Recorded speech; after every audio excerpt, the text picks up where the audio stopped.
முன்னாள் அமைச்சர் செந்தில் பாலாஜியின் ஜாமீன் மனு மீது உச்சநீதிமன்றம் இன்று தீர்ப்பு வழங்க உள்ளது.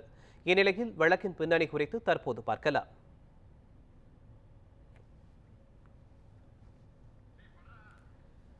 இரண்டாயிரத்து 14ஆம் ஆண்டு அதிமுக ஆட்சியில் செந்தில் பாலாஜி போக்குவரத்து துறை அமைச்சராக இருந்தபோது அரசு பேருந்து ஓட்டுநர், நடத்துனர் உள்ளிட்ட பணியிடங்களுக்கு பணம் பெற்றுக் கொண்டார்.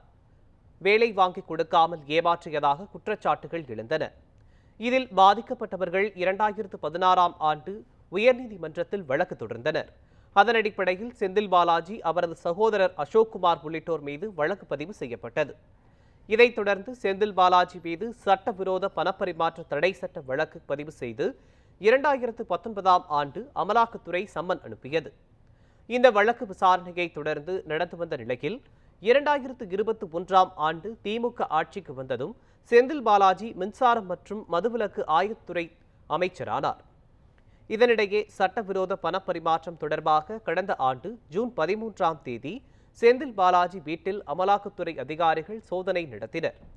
மறுநாள் ஜூன் 14ஆம் தேதி அவரை அமலாக்கத்துறை அதிகாரிகள் கைது செய்தனர்.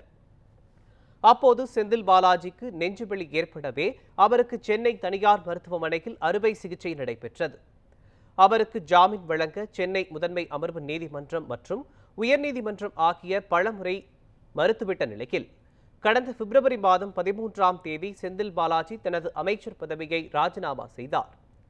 அவர் அமைச்சர் பதவியை ராஜினாமா செய்த பிறகும் ஜாமீன் மறுக்கப்பட்ட நிலையில் உச்சநீதிமன்றத்தில் ஜாமீன் கேட்டு செந்தில் பாலாஜி தாக்கல் செய்த ஜாமீன் மனு கடந்த மே மாதம் 15ஆம் தேதி விசாரணைக்கு வந்தது.